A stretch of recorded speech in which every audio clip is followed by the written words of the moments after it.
ढोलकपुर के जंगल में टुनटुनी चिड़िया अपनी 3 बेटियों के साथ रहती थी। उसके पति की मौत एक गंभीर बीमारी के कारण हो गई थी, इसलिए उसकी सारी जमापूंजी उसकी बीमारी में लग जाती है। वो दूसरों के खेतों में जाकर काम करती है।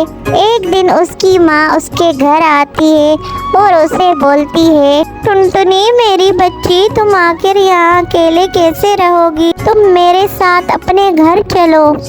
नहीं माँ, मैं मैके नहीं चलूंगी, आप जाओ, मैं गुजारा कर लूंगी, आप परेशान ना हो।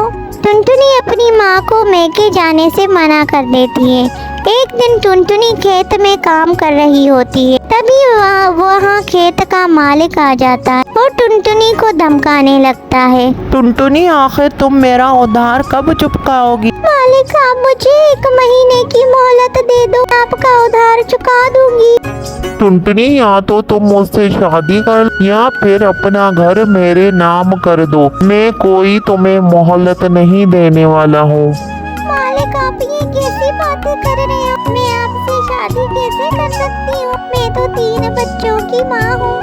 तो बस ठीक है टुनटुनी, तुम ऐसा करो, तुम अपना घर मेरे नाम कर दो और अपने पति की बीमारी का कर्जा चुका दो। बेचारी टुनटुनी सोचने लगती है अब वो क्या करेगी। वो अपनी माँ को भी मना कर चुकी थी, अब वो कहाँ जाएगी? आखिर उसे अपना घर इसके नाम करना होगा और उसको ये घर छोड़कर जाना पड़ेगा। फिर वो अपना घर अपने सेठ के नाम कर देती है और अपनी 3 बच्चियों को लेकर वहाँ से नए घर की तलाश में निकल पड़ती है। नया घर ढूंढते ढूंढते रात हो जाती है। तभी उसकी बेटी रोने लगती है। माँ, मुझे बहुत जोरों की भूख लगी है, मेरे पेट में भी दर्द हो रहा है। अच्छा बच्चियों, तुम इस छोटी का ध्यान रखो, मैं इसके खाने के लिए कुछ लेकर आती हूँ। टुनटुनी अपनी छोटी बेटी के भोजन के लिए जंगल की तरफ निकल जाती है। अभी टुनटुनी वहाँ से जाती ही है तो एक खूंखार बिल्ला आकर बच्चों पे हमला कर देता है और फिर टुनी चिड़िया को खा जाता है। जब टुनटुनी वापस आती है, माँ, एक पता नहीं बिल्ला कहाँ से आया और टुनटुनी को खा गया। हे ऊपर वाले, ये क्या कर दिया? पहले मेरे पति को मुझसे छीन लिया, अब मेरी बेटी को।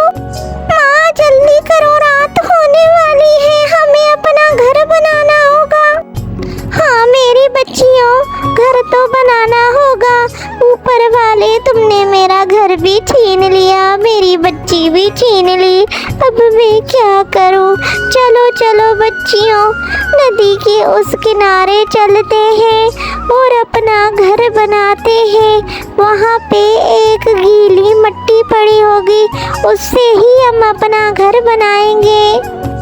फिर तीनों माँ बेटियां जाकर नदी के किनारे उस गीली मिट्टी से अपना प्यारा सा घर बना के खुशी खुशी उसमें रहने लगती है और अपना गुजर बसर करने लगती है।